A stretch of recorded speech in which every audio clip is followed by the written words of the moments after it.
Escuchaba esta mañana en una entrevista al señor Álvaro Uribe Vélez, hoy 6 de septiembre de 2016, en la W Radio, así se llama la emisora, de un señor Julio Sánchez Cristo, cuando el senador actual decía, cosa que me preocupó profundamente y compartía yo con mis estudiantes de la Facultad de Derecho en clase temprano, que el acuerdo que se va a ratificar, que se va a firmar el 26 de septiembre próximo entre el gobierno colombiano y las FARC, y que estamos llamados los colombianos el 2 de octubre a refrendar mediante un plebiscito. Hay dos campañas, por el sí y por el no. Él obviamente representa el no. Sería la entrega del país a las FARC, cosa que viene repitiendo permanentemente en los diferentes medios, no solamente él, sino su guardia pretoriana. Y además que ese acuerdo es eminentemente chavista y que preludia la introducción, la implementación, la puesta en práctica en Colombia del socialismo del siglo XXI. Pero lo más grave aún, que me sorprendió profundamente, cuando se le inquiere por qué pasa, por qué tanta preocupación de que las FARC se conviertan en partido político, decía, dentro de 4 o dentro de 8 años, ese grupo político, ya no guerrillero, las FARC, podrían acceder al poder político, ganar las elecciones y convertir a Colombia en una Venezuela donde el hambre, la miseria, la pobreza, la crisis económica, la quiebra, el caos absoluto podrían imperar. Recuerdo yo que precisamente las FARC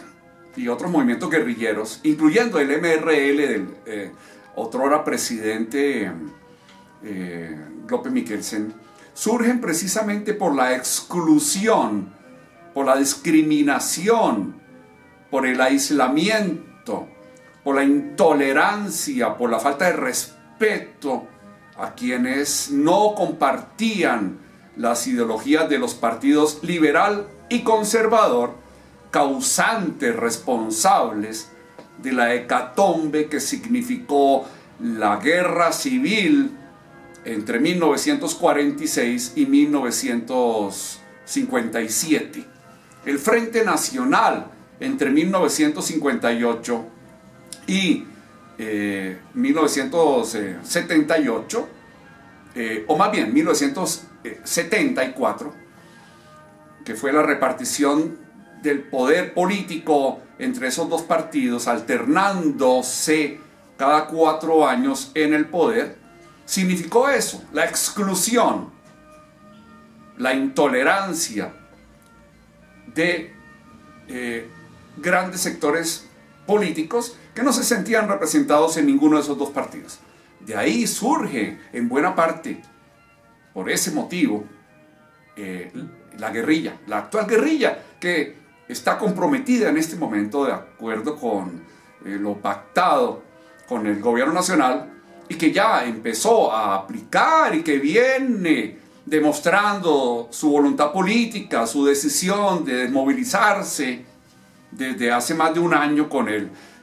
cese unilateral del fuego, y ahora hace 10 días con el cese bilateral del fuego, con las órdenes correspondientes al presidente de la República para las fuerzas militares y de policía, y de Timochenko, el líder de la FARC, para sus tropas, y que han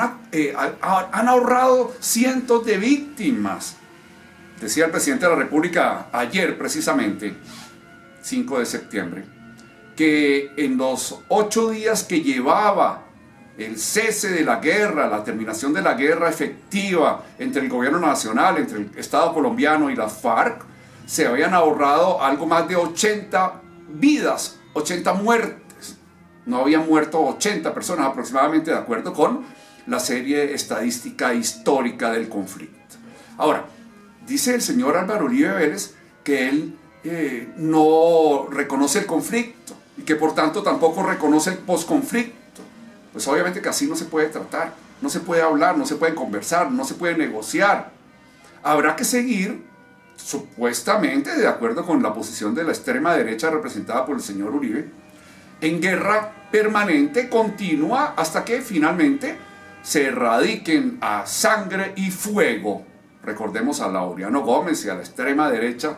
de la época de la guerra civil en Colombia, repito, de finales de la década de los 40 del siglo XX, a las FARC y al ELN y demás movimientos guerrilleros. Entonces, yo pienso que cuando uno es fundamentalista absoluto y no puede reconocer que un proceso de paz, una paz concertada y negociada como la actual, que es la mejor posible, entre el gobierno colombiano, el señor presidente Santos, y la guerrilla de las FARC, que cuando uno no puede reconocer tampoco las causas que originaron el conflicto, como son la concentración de la riqueza, el desplazamiento forzado de millones de campesinos, la falta de oportunidades, la falta de presencia del Estado, la concentración de la riqueza, la inequidad social, la injusticia, la falta de oportunidades, el alto nivel de desempleo, la pobreza, la miseria, la indigencia, la carestía, la falta de salud, de educación, de acceso a los bienes básicos de la canasta familiar, a la inestabilidad laboral, a la persecución, a la discriminación, a la intolerancia, a la agresividad. Todos esos factores que han ocasionado el conflicto, la guerra interna. Pero no solamente esta de hace 52 años, iniciada con el surgimiento de la FARC y el ELN, precisamente por un ataque del Estado, un ataque militar, bombardeo masivo a unas cuantas familias campesinas que tenían experiencia, sí, en la guerra anterior, en el conflicto inmediatamente anterior,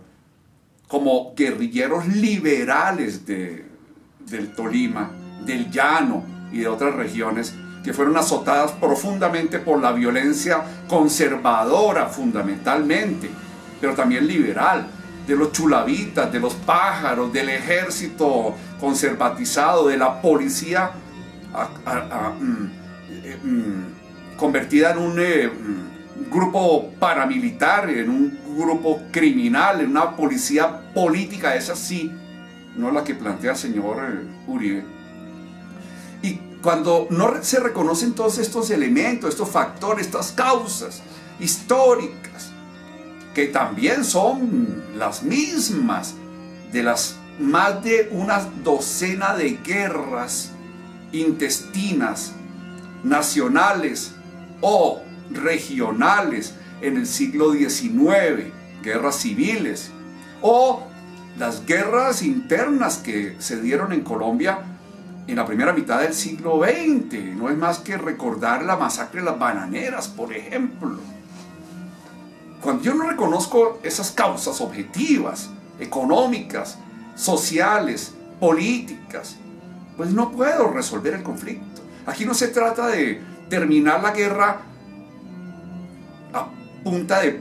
sangre y fuego, de plomo, de liquidar al enemigo, de exterminarlo, como se planteaba en el gobierno del señor Uribe Vélez, que finalmente no acabó con la guerrilla.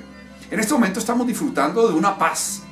muy superior a la de la seguridad democrática, muy superior, como dice el presidente Santos,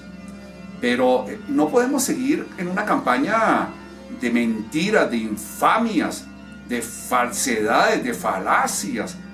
que es la que está desarrollando buena parte de las personas que están liderando el no, como el señor Uribe, y repito, su guardia pretoriana, para desvirtuar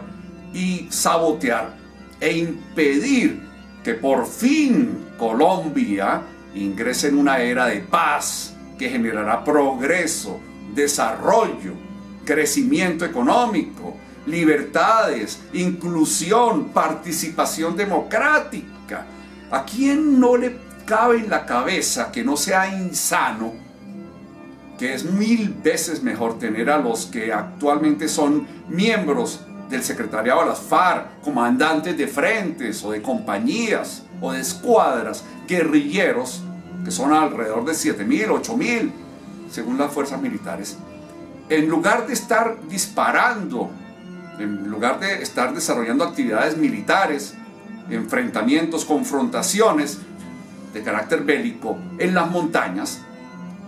hombre, en un partido político civil, legal, que convenzan a los conciudadanos con sus tesis. Ya veremos quién los apoya y quién no, así como hacen los partidos conservador, liberal de la U y el mismo Polo Democrático o el partido del señor Uribe. Pienso que cuando uno no entiende eso es porque tiene mala fe, porque no permite, no quiere que ese proceso se dé. No le interesa la paz, no está interesado en un proceso de concertación, de diálogo, de salir adelante, de superar, de dejar el odio, la intolerancia atrás. Yo invito a los que ven este canal, a mis estudiantes, especialmente estudiantes de Derecho y de otras carreras, los invito a revisar los argumentos en pro del sí, a favor de la paz, que uno solo es suficiente, como decía Antonio Caballero en semana el 4 de septiembre pasado. No es necesario ni siquiera leer los acuerdos, simplemente pregúntese usted, ¿está de acuerdo con que las FARC se conviertan de un grupo militar guerrillero, violento, en un partido político civil, formal, que se reintegren a la vida democrática del país, que acojan las reglas del juego del sistema capitalista actual, o no está de acuerdo? Eso es todo lo que hay que entender. Ya veremos si la paz se puede construir, ya veremos si el Estado colombiano es capaz de cumplir con los compromisos, que no son fáciles. Hay que hacer una cantidad de reformas, hay que democratizar la vida política, hay que gastar del presupuesto nacional en desarrollo social,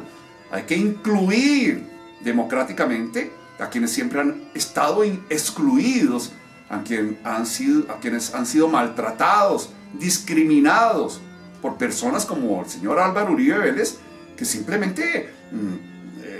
ensoberbecido, enceguecido por sus odios y sus ambiciones de poder, seguramente necesitará que la guerra continúe para poder seguir vigente en un sistema antidemocrático y excluyente como es el sistema político colombiano actual. Yo llamo, porque me parece que es una obligación moral, personal y de ética ciudadana y de la academia, a mis estudiantes, a todos mis estudiantes, a reflexionar seriamente, con argumentos, estudiando la historia, el sistema político, el sistema económico, el sistema jurídico, el sistema constitucional, la historia reciente, la actualidad, la realidad y especialmente previendo el futuro inmediato de nuestra nación, de nuestro país, de nuestra patria, y a tomar una decisión con base en la razón, no con base en el odio, no con base en la mentira, no con base en la distorsión, no con base en satanizar a un gobierno que se caracteriza fundamentalmente por ser un gobierno de la clase dominante, de la clase dirigente, de aquella que Antonio Caballero también plantea que no es dirigente, sino que es una clase dominante. Por eso estamos en la situación en que Colombia entiende que hay que salir de ella, porque la clase dominante colombiana no sabe dirigir, no ha querido dirigir al país, como en el resto de los países de América Latina y del mundo. ¿A quién se le ocurre decir, ni siquiera pensar, que los generales Naranjo o Mora son castrochavistas? O que el general Flores, un general efectivo, activo de las fuerzas militares de alto rango, general de la cúpula, tropero como el general Mora, sea castrochavista. o que el mismo presidente Santos, o Frank Perl, o el mismo Vargas Lleras, que es el vicepresidente de la República, o Gina Parodi, o el ministro Cárdenas Santamaría, o cualquiera de los funcionarios de alto rango del Estado colombiano que están impulsando este proceso en beneficio de la gran mayoría del pueblo colombiano, sean comunistas, castrochavistas, o que estén interesados en imponer un sistema del socialismo del siglo XXI, o se actúa muy de mala fe, o se es muy ignorante. Llamo a todos a la reflexión. Muchas gracias.